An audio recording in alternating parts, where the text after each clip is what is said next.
broadcasting through the depths of outer space. Hello, I'm alive. I don't know what's going on.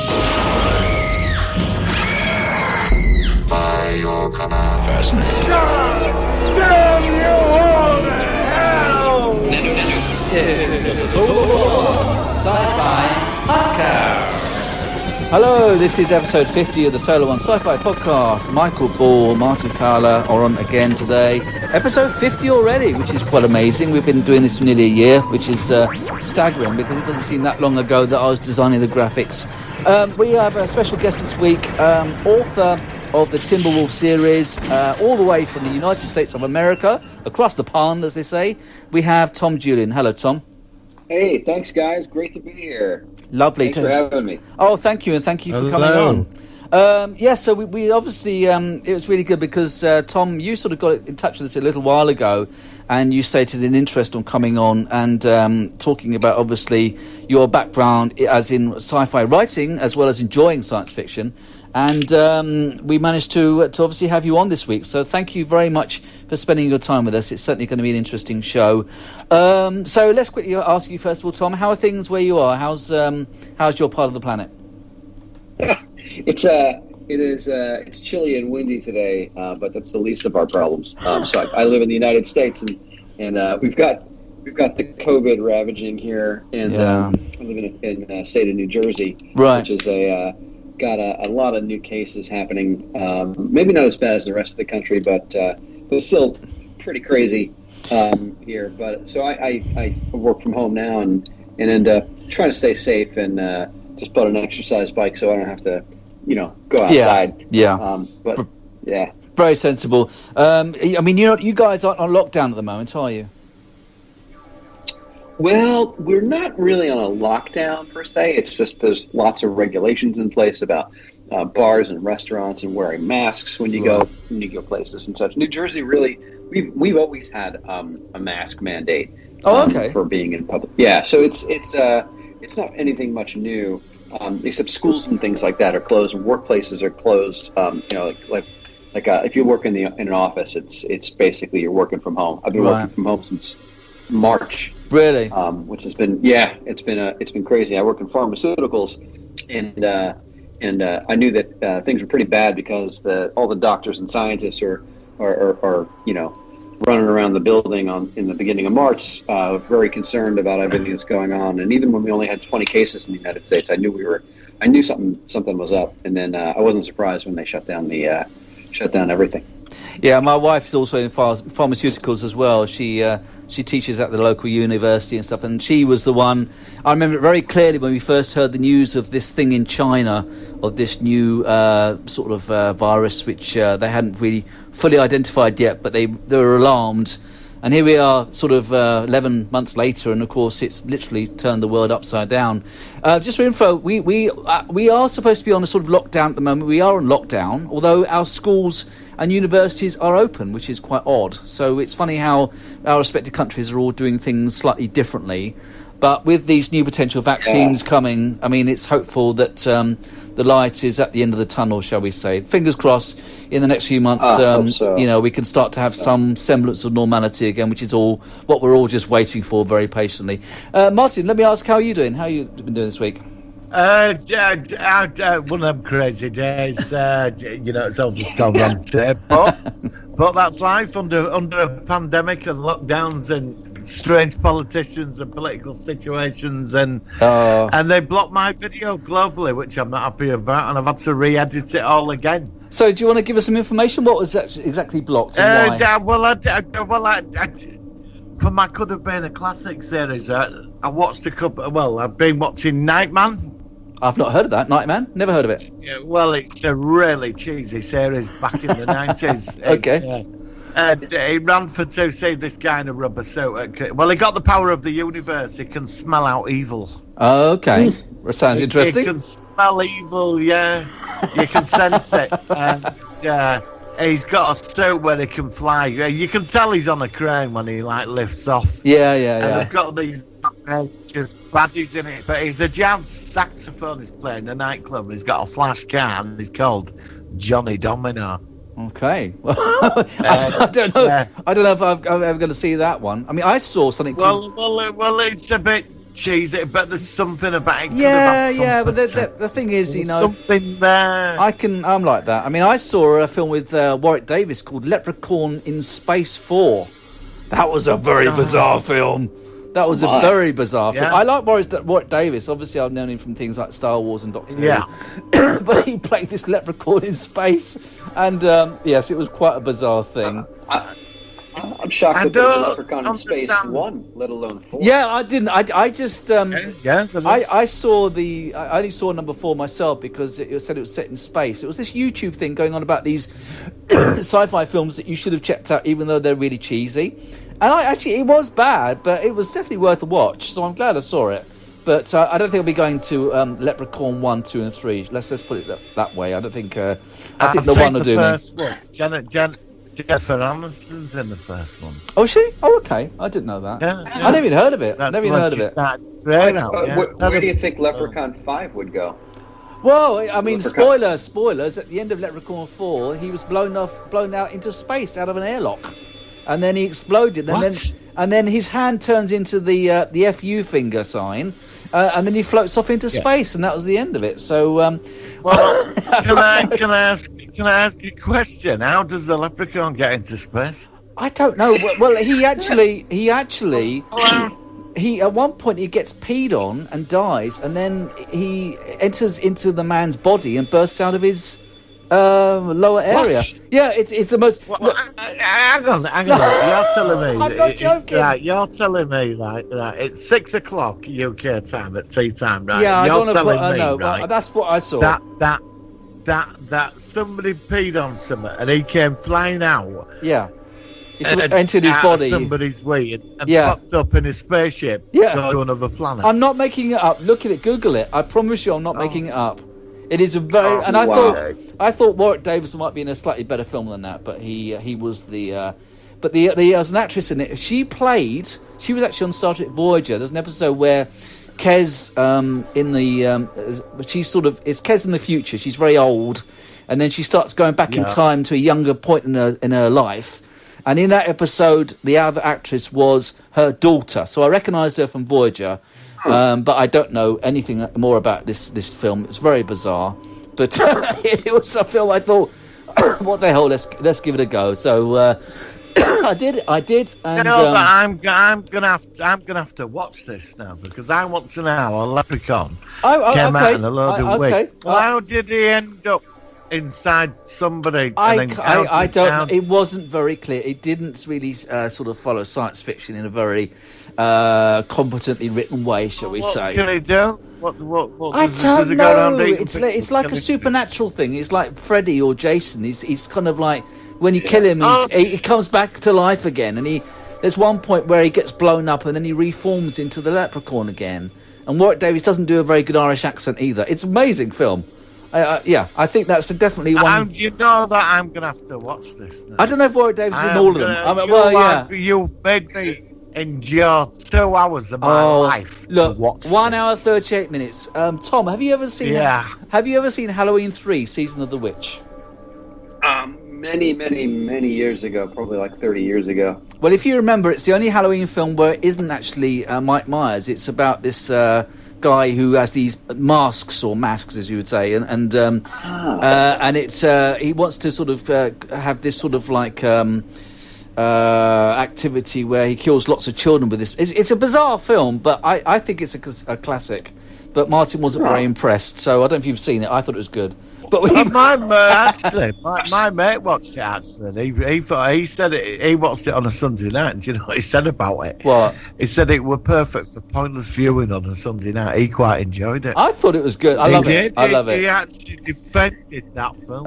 So we go. It's another one. I know. You see. Yeah. And I've just joined. I have to eat my shit. I've even just joined their YouTube. There's a YouTube page for Halloween 3 Season of the Witch. I've just. I could send you an invite. Man. I can send you an invite if you want, Martin. Oh, please. Oh, both of you, yeah. I mean, if you want to. I've got to. Yeah, go on. All right, I'll send you an invite. I haven't seen you on Facebook yet, Tom, but I'll certainly, if I can find you, track you down, I'll do a friend request at some point. Right, are you... Thank you. Brilliant. Are you guys ready for the news? Let's have the news. Right, Yes. here we go. Here's the jingle. So the Sci-Fi All right, so this week we've had brand new Mandalorian episode 3, Star Trek Discovery episode 5, where we finally see 31st Century Starfleet. Let's ask you guys first of all about the Star Trek episode. I assume you've both seen it. What did you think of it? Let's ask Tom first, as he's our guest. I liked it. I like how Star Trek seems to be. In previous Star Treks, that would have been the entire arc of the season is getting to find the Federation. Right. But I like that they found the Federation pretty early, and now it Yeah. gets to talk about what's going on. Yeah. I have a theory. I don't know if you guys want to hear my. No, I'd love to. I'd love to hear your fan- theories. Go All for right. it. So I think that there is a. You remember how the Michael comes back on. She notices that the lullaby they were playing was the same lullaby that somebody else Was heard playing somebody else. earlier. Yeah, another point. Yeah. Yeah, I'm wondering if there is some sort of simulation going on where they're being tested right now by the Federation, and that it's going to be like a big holodeck type scenario yeah. where they. There was a Red Dwarf episode where they had exactly the same thing. Where it was a simulation, and eventually they realised it wasn't real. There was some errors in the program. That's a very good idea. I could see that happening.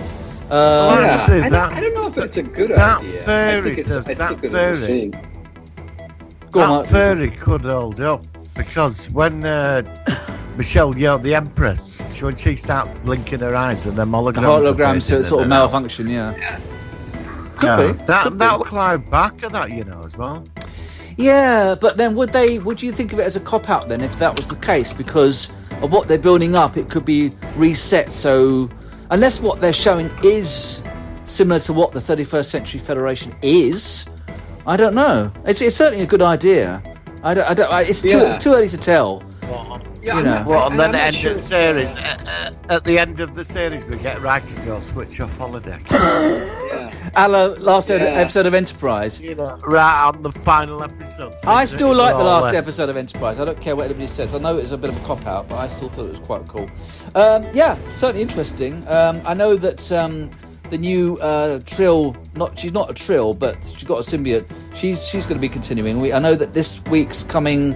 We're going to see the Trill's partner again, the transgender actor in their character as well. Interesting. I think this week we're going to see that character Book coming back. How about the Mandalorian? What do you two think of that? I thought it was a good one.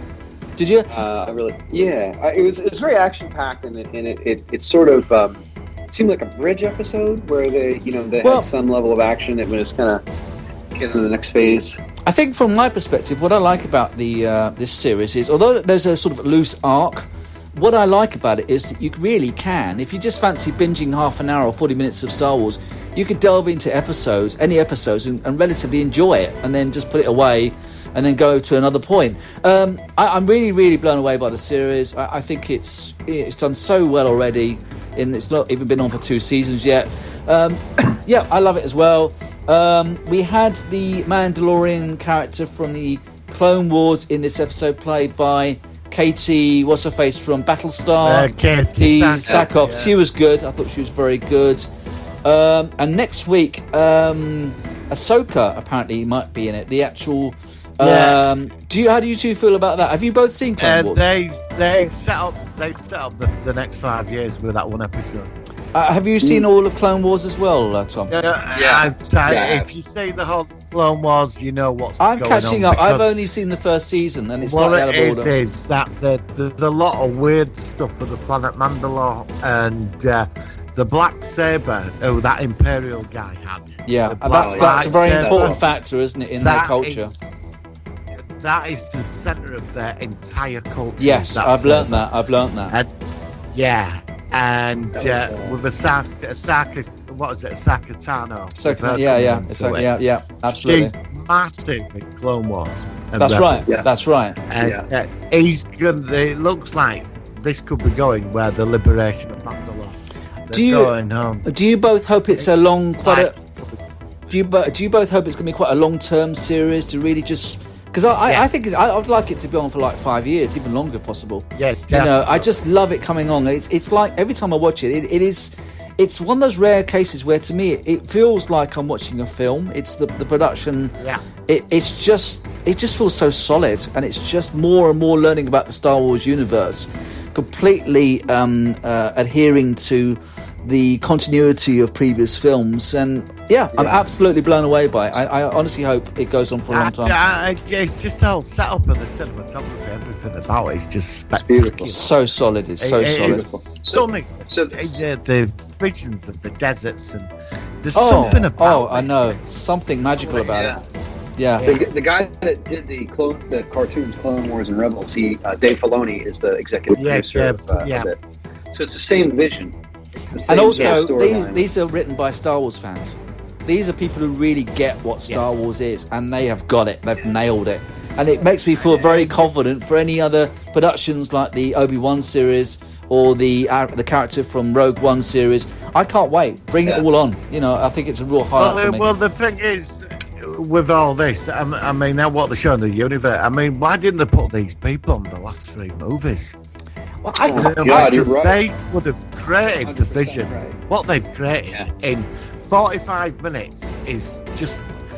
I mean, I watched Discovery, and then I watched the Mando, and the Mando, I loved Discovery last week. I liked them, but the Mando just walked. Oh, absolutely. Yeah, I do. Yeah, it's the highlight, and I'm a huge Star Trek fan as well. But at the moment, I would say that Mandalorian is the highlight of the 2 respective series I'm watching at the moment. So, absolutely great. A bit of Trek fan news. There's a Trek fan film which I've been mooted for years. It's called Pacific 201. Apparently, it's just been released the last few days. I've not seen it yet, but it's one of those series. Finally been released? Part 1 was released about 3 days ago, so I'm going to check it out. Have you heard of that one, Tom? No, I haven't. It was quite big. It was like it wasn't as big as It was a Axanar, couple of years ago, yeah. but it was one that was sort of like like Axanar has sort of always been in the background, and we're going to do it, and it's never happened because of all these laws. It was similar to 201, but and like Renegades and stuff. So I think that might be well worth a watch, and hopefully it'll be good. I've not watched it, but I've looked at the ratings, and it's got a lot of thumbs up. So that sort of bodes well for how it goes. Right, any news apart from those 2 that you've come across, Martin? Anything you want to show us? The new uniforms, what they're going to be wearing in Discovery next week. Okay. No, they're not. Are they? Is it been confirmed? I think it's next week. This week they're wearing them, yeah. Well, because I outfit. put a Photoshop thing up where they're wearing the 31st century uniforms. That's not a real picture, and it looked really good. But I mean, that's interesting. They should take over. They should actually wear the uniforms. If they're in that sort of era. Yes. You know what I mean? Can you hear us, Tom? Maybe Tom can't hear us. This could be a blooper. Just give me a second. Hello. Let's have a listen if he's still there. Did you put that picture up? Because an actual site's put that up. It's all over the place, is that now? It was a guy on YouTube. It wasn't me. I did actually tweet my copy. Right. So, but because some screen ramp on it. Yeah, it was a very good Photoshop. Right. And a lot of people thought it was a real image. Here. All right, Tom. Tom, can you hear us? Guys. Yeah, sorry, I lost you for a second. No, that's fine. Don't worry, that's fine. I heard you sort of like in the background. Don't worry, that's fine. But yeah, that's interesting. There was in space, wasn't there? There was another astronauts went to the ISS, didn't they, this week? Did you hear about that? You must have heard about that. Were you impressed? Did you see the baby Yoda? The baby Yoda and the Esther did floating around. I mean, do you reckon Star Wars pay them for a promotion or something? Because that is a big promotion, isn't it? Him coming out of the hatch of throwing baby Yoda floating in space. I don't know. I just thought that was really cool. I like that bit, and I think that's really cool. It was awesome. It was brilliant. What I like about the space program nowadays is that it seems to be embracing a sense of fun. Yes. Yes. Like they're all doing, like, if you look at the mission control, what used to be guys with crew cuts and white shirts and black ties, now it looks like it's so diverse, and everybody's young and women and it's not all white guys, and it's just like a wonderful evolution. It's so much fun. They always are doing fun stuff. But that's good. I mean, it's a shame in some ways that it got so serious and so sort of politically motivated through, because obviously it was funded. The NASA isn't a private company, but because now that they co-work with these private companies, it's doing great for the space program, and it certainly bodes well for the next few years in what hopefully is going to be a certainly interesting time for people in space. When Elon gets that Starship off the ground as well, that's going to be interesting. Oh, I know. I mean, it could be really interesting. The thing he's going to get to Mars with is, I mean, they built the outer structure now, haven't they? So, I know. It's amazing, isn't it? I mean, we live in interesting times. I mean, it's getting very futuristic. Like my mate in Spain said that they're about to start having those those flying things that you call things that pick up parcels and they could drop them off. Drones? Drones, yeah. Apparently they're going to start having drones in his part of Spain or something. So it's, it's all getting quite futuristic now. It's not quite Back to the Future 2 kind of level, but it's certainly interesting. Now, Martin, anything else you've got for us this week? Zack Snyder has finally done it. Hang on. Zack Snyder's Justice League, the one that went to the cinema, his actual 6-hour version has now been, I think it's been done. Okay. And they've released the new trailer, which really was just like, there were a couple of bits added, but it looks still different to what I saw at the cinema. But apparently it's in 4 episodes. It's now, so I'm I'm quite excited about that. Cool. Amber Heard's going back to do Aquaman 2.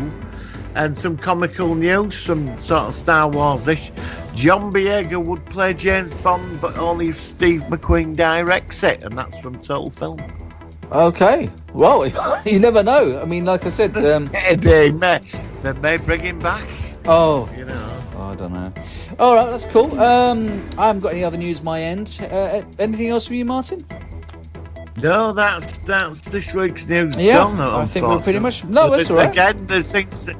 Every time we sort of do it on a Wednesday, it's like the news turns up like Thursdays. Don't I know. Did we Did we report last week that Doctor Who season 13 is going from 11 episodes down to 8? Did we report that last week? They've knocked 3 episodes off. Yeah, and that doesn't bode well. That reminds me very much of 80s Doctor Who when it was sort of slowing down to minimal episodes. So I hope I have a feeling we're into the last round of it now. Yeah, it's feeling a bit Sylvester McCoy era again, isn't it? And I remember that the first time. So I hope we're wrong. Like I said, it might be. The thing is, they could say that they're dropping 3 episodes this year because of COVID, and then season 14 will be back up to 11 episodes. But they could also use it as an excuse to say, well, we did 8 episodes last season. Let's do it again, and then it saves them more money. I don't know. I hope I'm not being too pessimistic. When's the trailer coming for the New Year's episode?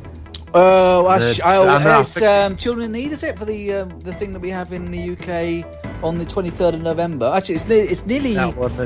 It's their birthday next week, isn't it? It'll be 57 years since Doctor Who started. Wow. So it could be when they could release that on YouTube as like a trailer, and people do want to, us Who fans want something new. So I don't know, we'll have to see. Yeah. Right. All right, so that's it for news. Let's go into it's a sort of double focus of the week, really. So let's go into the focus of the week, part 1, which is Tom Julian. Let's just hit the jingle. Here we go. It's the Solar Sci-Fi focus of the week.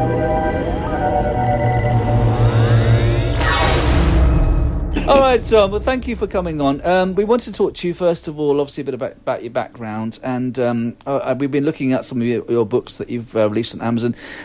So you've done these Timberwolf books. I listened to the audio of the chapter "The Descent," which features the ship Nemesis, and it also features, obviously, it talks about the characters and the psychic alien spider that takes over his brain. Tell me all about these. Tell me all about your book and how you got involved with it. Yeah, so you picked up some great things. If oftentimes I describe it as start with a psychic alien spider and everybody runs away because that's like a piece of terror that is universal. Like people are scared of spiders. Yeah, and they're scared of big spiders, and then they think, well, they're scared of a mind controlling spider. So it's like a triple. A triple whammy of terror, right?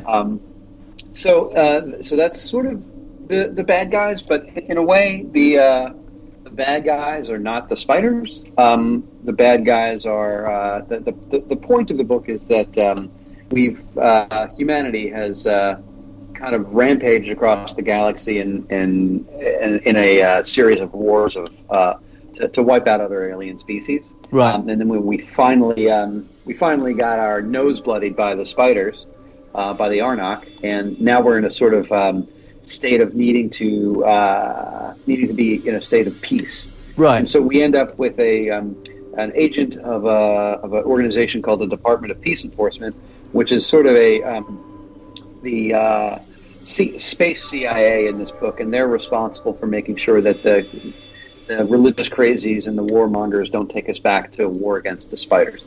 Right. And that's kind of where we start things. And a rogue element of the military has located a secret weapons facility, and he is trying to capture it so he can start the march across the galaxy again. And our protagonist Timberwolf happens to have a personal relationship against the person that's trying to do that. So it's a very tangled web, if one must. Because it reminds me a bit of certain elements of things like The Expanse, or even like Section 31 from Star Trek. I like that these sort of military organisations and sort of layered sort of organisations where they all have their own sort of agendas and things like that to form, obviously, a barrier against negative aspects. Obviously, in this case, it's the alien spider. So, how long did it actually take you to first of all write the first book? Is it something you worked a long time on? I mean, obviously, it's a very professional thing. How did you get involved with actually starting it off? So I actually came up with the idea like 20 years ago. I was out, maybe a little more. I was out I was pitching to the producers of Star Trek, Deep Space Nine and Voyager. I had a pitch session out there. Oh, wow. And we didn't sell anything. It was really cool. On the way home, I was just doodling some things on the plane and came up with this idea of a guy, in like a fighting suit, like a pressurized fighting rig, and he's trapped in space and there's wreckage all around him. Yeah. And that's just an image I had in my mind, because I think visually and I write visually. Right. And I was like, well, I noticed that in the. I was going to say, I noticed that in the in the Descent, it was very. Like reading a book, it's very visual. It said about the Nemesis landing. It also says about the wreckage around, and then the train and things like that. And that's one thing you really get with books. It's all about the mind's eye. And I could tell that you obviously, that was a lot of influence for your writing, which I thought was really good. Yeah, thank you very much. There's some of my favorite visuals and kind of interesting things happening in that chapter. And it's funny when you write something, I tend to... outlined it very carefully. But as I was writing that whole thing with of the ship, basically they're descending into a planet that's defended by billions and trillions of nanomachines. Nano, that's what I was going to say. Yeah, and I heard about Yeah. that. Yeah, exactly. Yeah, and they realize that the sort of subconscious of the collective nanomachines, the literal cloud, if you will, understands that there's interlopers coming. Right. And so, one of my favorite things in that whole thing, and I even having written it, I'm kind of I love it, is that they're descending and like the nanomachines turn into like these giant, horrible faces that stare at the ship as it's descending. And it's just like the weirdest, craziest thing. It's reminding me of the end of the Matrix, the third one, where the actual robots almost like form a face kind of thing. As a sort of, I don't remember that scene. It's a similar thing to that. That's the perspective I got from that description there. It was very interesting. Obviously you released the first book. Did you had you already had the inspiration to write the second book shortly after that? How did the second book come about? The Symmetry. I left the first book in a more or less cliffhanger position where I resolved a lot of things, very important things for the characters, but I left it in a position where there's certainly something new to happen next. And I didn't have... a lot of times I'll read, a new author, a description, and he'll say, like, this is the first book of the Zip Zap series of the blah, blah, blah Chronicles or something.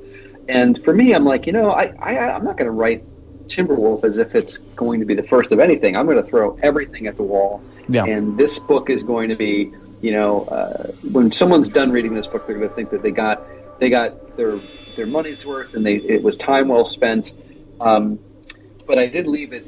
I did leave the ending open, so if people did like the book, that I would write another one. And I did get some great positive feedback on the book. It was my first novel too, so it was great to get that kind of noticed. And so I just continued it, because I left it at one point, and literally the second book happens like 5 minutes after the first book ends. Right. So it continues, and it goes along the concept of blowback, which is I think of Timberwolf as being a genre called science fiction. It's not specifically science fiction because it's the different spies and agencies and secret agents and SEAL Team 6 type guys doing stuff. And I think about the concept of blowback, right? So if you think about, if you read about in like a spy book, somebody assassinates a terrorist, and then the terrorist's brother comes back and wants revenge, and then they attack that guy, and then somebody else comes, and the concept of blowback is really within the intelligence community and within spy books is something that always happens. So symmetry is a story of blowback. So there was all the efforts to get, to capture the secret weapons facility at the end of the first book, and what happens after that. What's the fallout? Right. And how does that happen? Yeah, it's interesting. I mean, your third book, The Breacher Novella, it was described as full metal jacket in space. Do you like that that sort of description? I love that description. I think it's great, and it's a 30-page novella, basically talking about how the characters originally met one another. Yeah, so like a background thing. They met in a sort of boot camp scenario where one of the characters is the hard ass drill instructor, and the others are like people on the squad, and they have an adventure out there, and the adventure defines their relationship over the next 30 years because of what happens in it. Brilliant. Well, I mean, it's Tom, go on. Hey, Marty. Tom, where do you get your inspiration for the characters? Is it from life experiences, people or is it, how do you visualize when you're creating this type of stuff out, like when you're setting this universe out with every layer and the character development and that? How do you relate to anything when you create this, or is it all just coming out of your own mind? Yeah, most of it's just coming out of my brain. To say I know characters that are have the same experience isn't really true. I mean, I don't know folks that have been through significant trauma like some of my characters and such. Right. But I do think of the archetypes of different roles that you see in other media. There's a little bit of James Bond. There's a little bit of Jason Bourne. There's a little bit of the film Aliens. There's all kinds of, because I think science fiction is by nature, it's hard not for it to be derivative, because everybody sees everything and looks at other people. Yeah, there's always parallels. There are parallels with other productions things, isn't there? Definitely. Right, but I will admit to a cardinal sin that I'm more influenced by television and films than I am by other books. Okay. And that's by all means true, because I watch a lot of. I think it's a great time to be, for TV, because it's so many prestige shows on right now. I mean, even beyond science fiction, I love period pieces and grandiose storytelling. I became completely enamored with a show called The New Pope, which is a Vatican drama, which in a way feels like science fiction because it's so bizarre and strange. And shows like that. I've been watching The Crown, and I've been watching other things like The Expanse, and all those things, whether they're sci-fi or not, really bring influence. But a lot of the visuals, some of the visuals like of the secret weapons planet were inspired by my experiences. I worked in the Twin Towers on 9/11. So God. Yeah. So there's the scene with the train that you referenced, Mike. If you notice the dust, like there's the constant theme of dust falling on everything. Oh, and, you got that as the influence from what happened at 9/11? Yeah. Oh my God. I used to take a subway train directly to underneath that. So I just envisioned what that subway train was like. 'Cause thank God I was not. I mean, even in the UK, I mean, I still very clearly, I'll just quickly say, on the day it happened, when I was working, I used to work in a place called Kingston upon Thames, near London, and our office, all the internet froze, and luckily my mum somehow, because she managed to get a picture through of the first plane hitting, and my boss said that's fake, it's not real. They honestly thought it wasn't real, and I was still blown away by the memory of that, even though it wasn't even in our own respective country, because obviously we're a very close united, and the UK and the US have got a very good relationship. Yeah, we were so blown away by just how terrible those events were. So to hear how you're referencing that experience in your own book based on some of those that sort of experience is certainly interesting.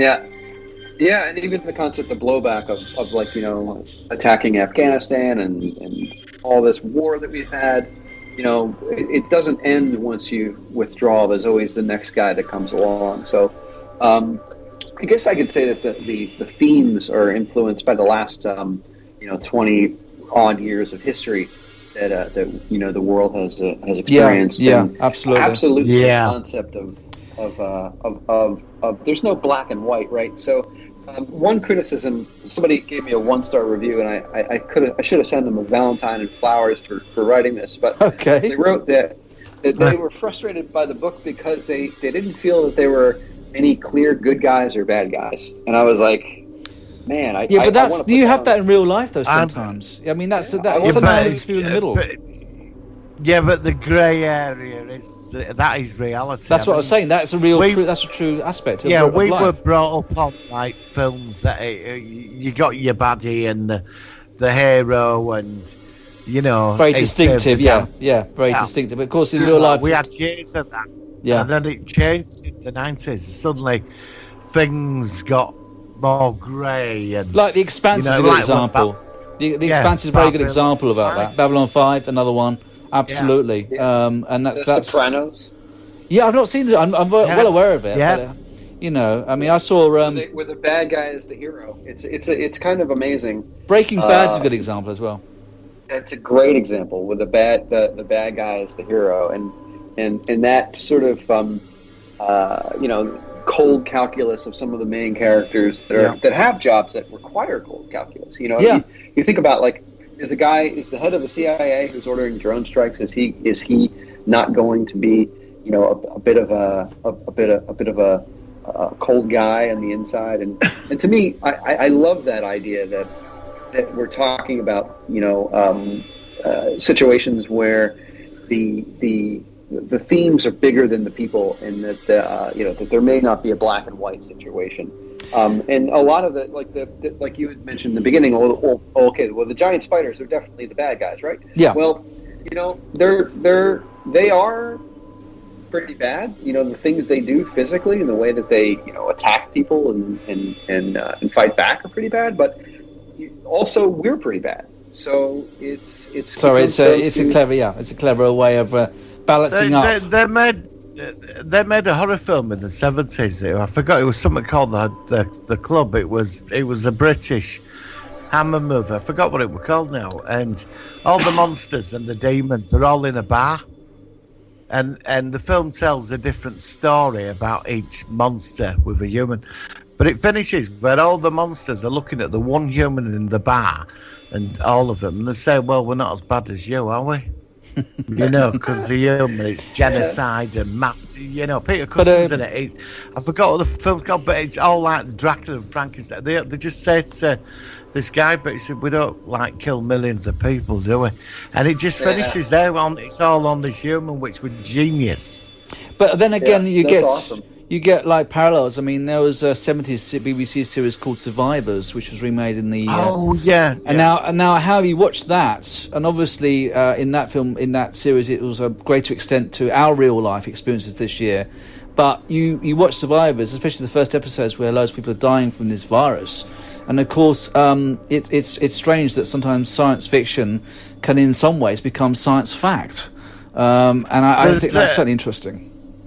There's a series called The 100, and I thought it was like this teenage science fiction thing. And a friend of mine said, watch it, and I watched it. And it's about a whole group of people, of survivors, and they're all trying to stick to keep the humanity. And every time they try and make the right decision, the consequences come in for that decision, where it all gets, they're being pushed over the edge all the time. Right. And they're trying to keep whatever bit of integrity they've got. And then these decisions just suddenly go another way. Yeah. And you can't turn it off. It's that compel. Yeah, this. that's interesting. Yeah, it's brilliant. Well, listen, Tom, it's really interesting hearing about your books. Are you in the midst of writing anything else? What's happening in your writing aspirations at the moment? Are you going to do any more books? Yeah, I've got a third book in me. In fact, Timberwolf Symmetry. I was almost writing a two-parter when I was starting that, and I've got about half of the next book already finished.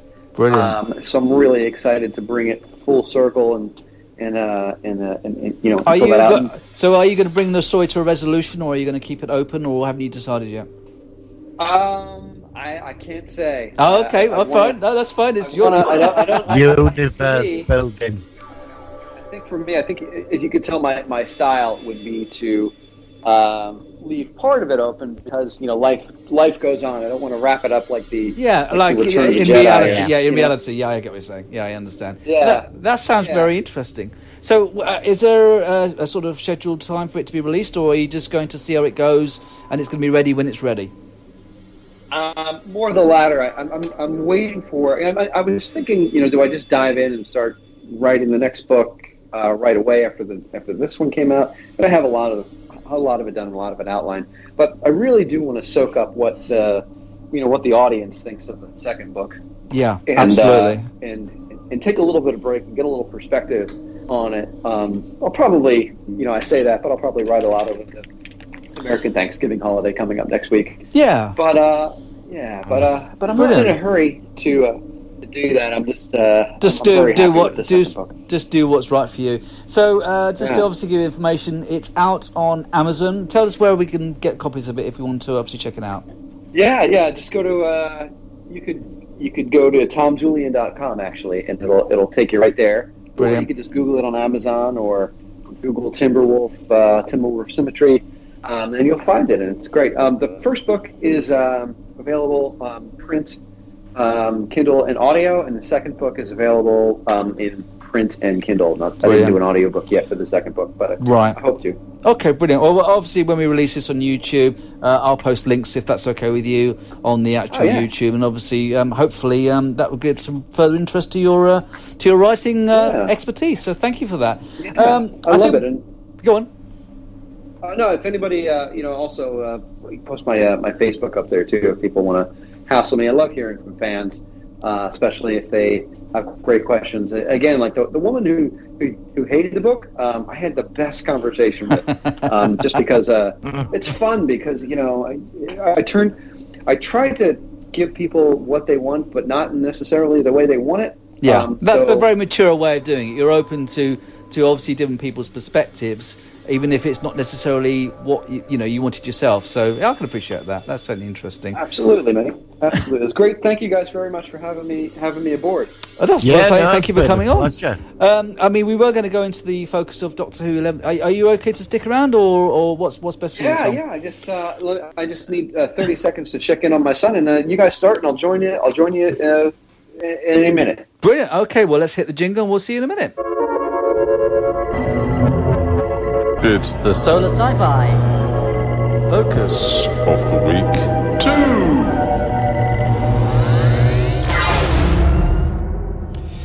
Okay, Martin, while Tom's obviously just doing what he's doing, we are now focusing on the 11th Doctor of Doctor Who, the first new Who we've ever done on the show, and it's quite amazing. After 50 episodes, we haven't delved into one of the 5 new Who Doctors. So let's hear from your perspective, first of all. What did you think about when the 11th Doctor suddenly materialised on the TARDIS? Who's the 11th Doctor? What? What did you say? Who's the 11th Doctor? Matt Smith, isn't it? Oh, right, Oh, right, Matt man. Smith. Oh, that's a blooper. Sorry. right. God. Yeah, and for some reason I was thinking it all ended with Sylvester McCoy. Like I was stuck in that mind frame. No. Oh, my God. I mean, And I deserve shooting down. Shoot me down. it's really funny, Tom. When you disappeared, I said, "What do you think of the 11th Doctor?" And he said, "Who's the 11th Doctor?" That was an epic blooper. There we go. I mean, Shall we do it again? no, that's fine. We actually have a bloopers compilation, so I think that might have to be added onto to our Hall of Shame, shall we say? I'm not a big fan of Matt Smith. I'm half and half. I thought half. I mean, honestly, when Amy Pond came into it and husband and every Saturday Rory started, he's going, "Oh, this is our friend the Doctor," and he takes us away on a weekend, and we have lots of fun together in the town. And I'm sat there, oh, for God's sake, really, I please. liked it. I actually liked it. Come on, come on. I mean, there is something like the Pandorica thing, but amazing. That was good. The whole That was very well brilliant. written. I like the Pandora. But when it got to that, when it turned into that, they were losing the way. That's my feeling on it. But I did like Matt Smith, but it's the writers. You can't did not, blame but them. I mean, I thought he was a good Doctor. I mean, a lot of people are obviously talking about the Chris Chibnall writing era at the moment. There's a lot of negativity. Again, it's down to the individual. But this is the point where Stephen Moffat took over. Did you not think he was a very good executive producer at that point, or did you prefer Russell T Davies? After Sherlock, the first 2 seasons of Sherlock, I was absolutely blown away. You know, with Sherlock, with Dominic Cumberbatch and that, I thought this guy's going to really, take Doctor Who up really into a new sort of level, and he just didn't deliver, did he? Because look at third season of Sherlock were terrible. So I mean, I've not seen Sherlock. I mean, some episodes you want to give it. He's very good, but that's where I'd heard of him and his writing. And when I actually saw some of his stories, they were terrible. I mean, there were some great episodes, but it was just the Amy Pond saga and her husband, and where they're jumping into TARDIS and flying off to Blackpool for the weekend or whatever. It's I'm just annoyed because he's the Doctor. But the thing is, though, I liked the era. I mean, it was obviously a difference from the previous Doctor, the David Tennant era. But there were some. I mean, the Rory always dying and coming back to death, coming back to life again was a bit of a stretch. But I actually quite like this era. Did you like Clara when she came on, or did you not? I did. I like Clara as well. Yeah. Clara was that was a very. I mean, so you preferred her to Amy Pond, did you? Yeah, I think she's great as Nebula in Guardians, but I couldn't stand the character in Doctor Who. I mean, look, it's not all bad. I like the episode with James Corden. That was brilliant. Oh, that had a secret. When he moved in his flatmate, I thought that was superb. Let's ask Tom. No. Tom was the one that mentioned the 11th Doctor. So tell me what you thought about that era yourself.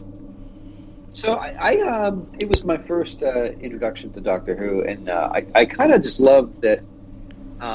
Sometimes I love chaos. Like I like things that are unexpected and maybe a little off, maybe a little silly. That's sort of my thing.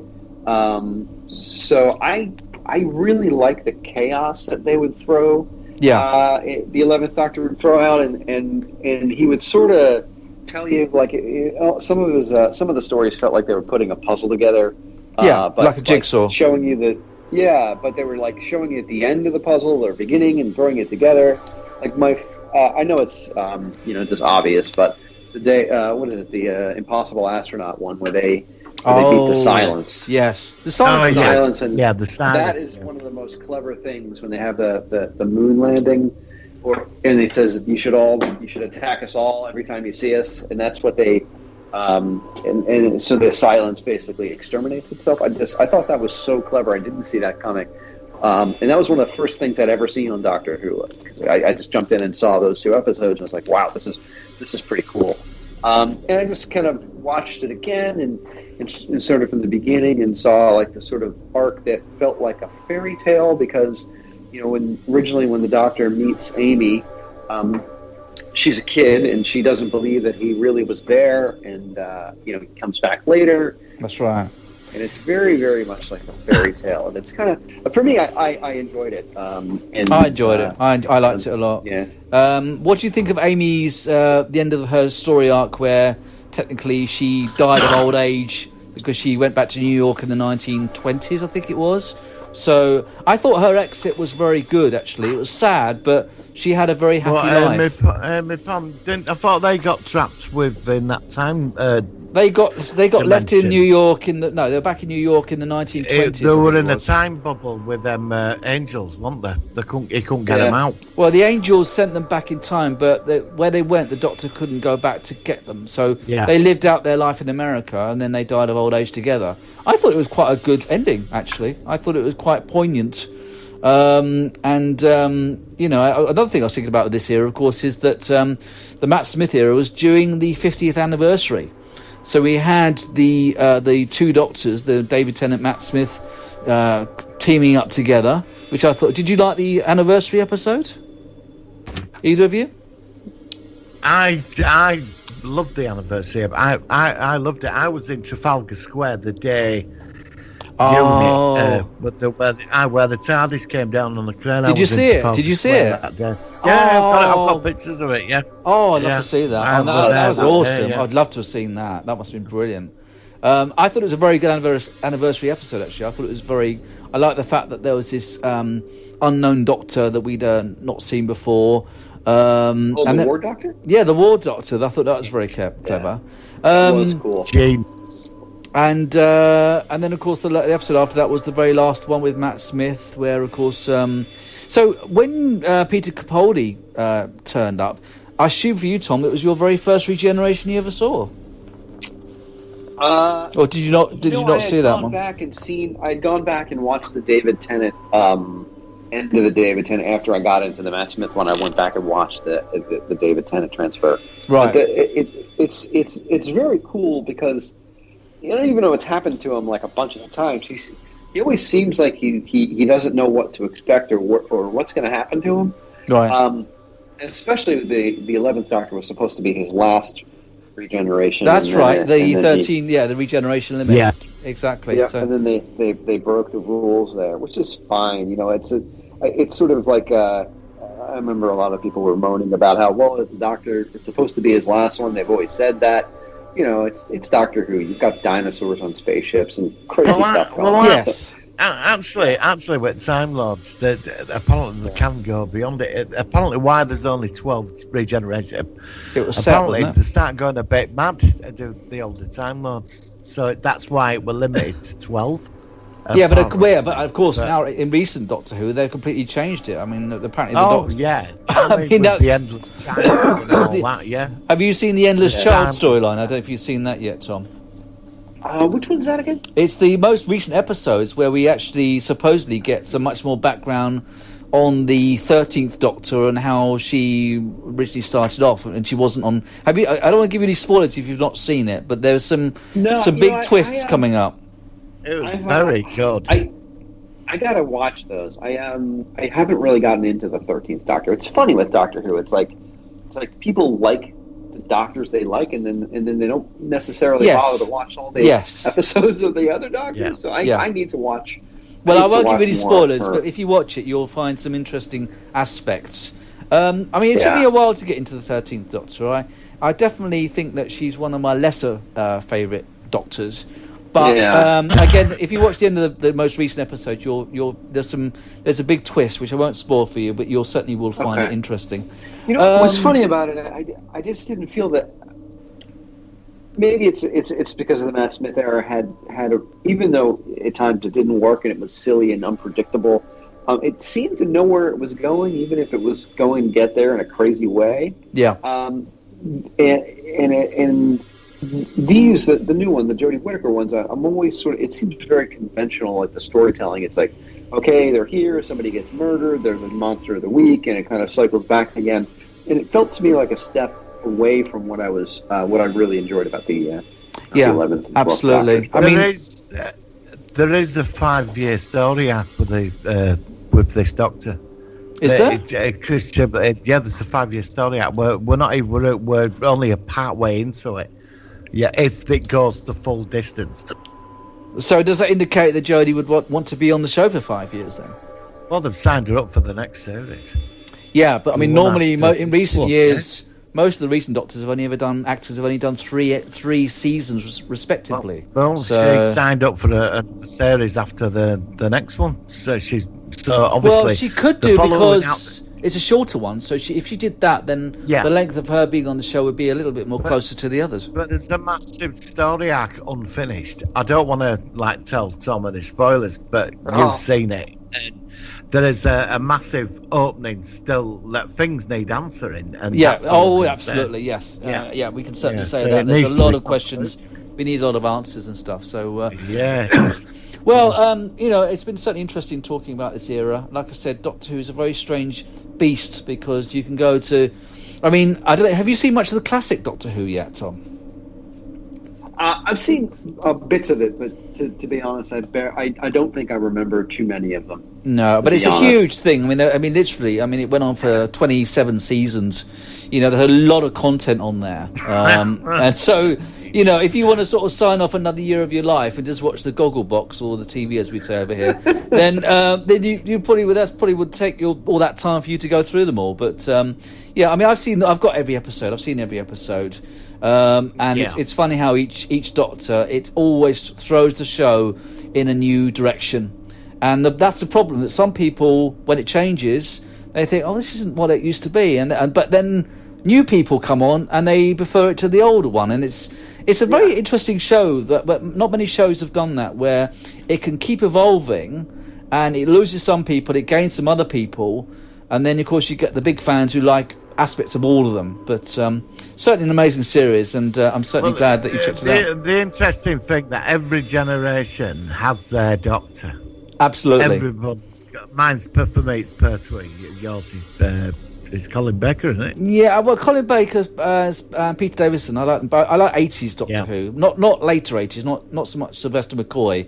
Although I did like his in the TV movie with Paul McGann, the Eighth Doctor. Oh, that I like. superb. I love that. I thought, and of course that really. I thought it was fantastic. And also the Seventh Doctor's death, which I won't spoil if you've not seen it, Tom, is amazing for that. I was so blown away with him on the BBC series where it was finishing to come back in a sort of almost like a cameo for the American TV movie. Actually, I think it's Canadian, or it's a joint venture thing on it. And I thought it was really good. So, like I said, we all have pros and cons with Doctor Who, but in the end, I'm certainly glad that we've all enjoyed it like we have.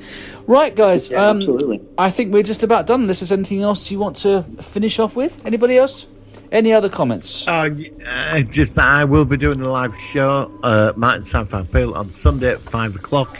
I'll try and tune in. Are you stopping doing your Discovery reviews? You were doing those on Fridays at one point. Yeah, I'll. But you just moved house. You just moved house, so yeah, I certainly understand that. I mean, they blocked the video. Oh, that's right. They blocked. The panel video has been blocked. Oh, what, the one that I was on? Oh no! You're They kidding. blocked it. Yeah, they Why? blocked the entire panel video. All 5 of it's been blocked. Oh, you're So, kidding. Their contact there. Oh, well, if they feel like man. that's such a waste of time then. I mean, luckily we never had any I problems. know I'm getting a bit fed up of all this now. Well, maybe- they that just block sucks. everything. Maybe you should just Yeah. stick to, doing your sort of ones on Sundays. Right, guys, I think we'll finish Yes. off. Tom, thank you so much for coming on. It's been certainly very interesting to hear about your books. I will certainly try to check them out when I get the time. It sounds like there's some really interesting reading there. I'm sure we'd love to have you back at some point for love it. further shows. So stay in touch with us. And I mean, like I said, maybe if you review some other Doctors or there's any other shows. We haven't done a Mandalorian show yet, so maybe in a few weeks, if you'd be interested. We'd love to hear your perspective of that one. I'll commit to that on the spot to do a Mandalorian show. That'd be brilliant. Maybe we could do one after the season's done. I think that'd be a wonderful time. Definitely. Right, let's sort of pencil that in. I think it's only on for another 4 or 5 weeks. It's not on that long. It's quite short. So all right, that Tom. all? Yeah, it's only 8. I I'm think it's in. only 8 episodes in the second season, which is quite short. Whereas Discovery's got something like 13 or 14. So it's going really fast. But I don't care. It's Star Wars, and I love it. So I'm sure I that we'll have sign up for both either Discovery or a Mando recap. Brilliant. Well, we'll keep that in mind, Tom, and that'd be great. Right, I think we'll end with, I have played this before, but it's quite funny. It's John Pertwee singing I Am the Doctor. Obviously, John Pertwee is the third Doctor. He sung this song back in the 60s. I think it's quite cool, and I think it's a good way to round up the show. Thank you, guys. We'll catch you next time on the Solar One Sci-Fi Podcast. Live long and prosper.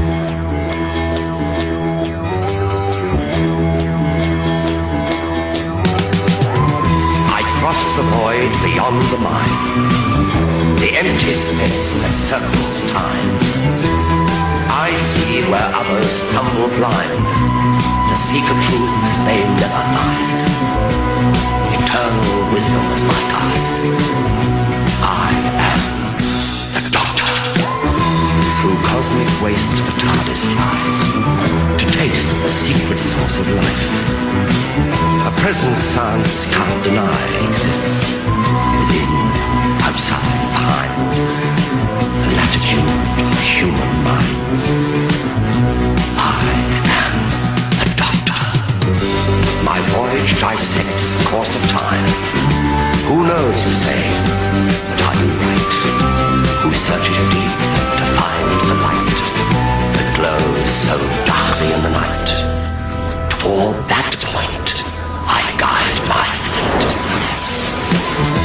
As fingers move to end mankind, metallic teeth begin their grind. With sword of truth I turn to fight the satanic powers of the night. Is your faith before your mind? Know me, am I the Doctor?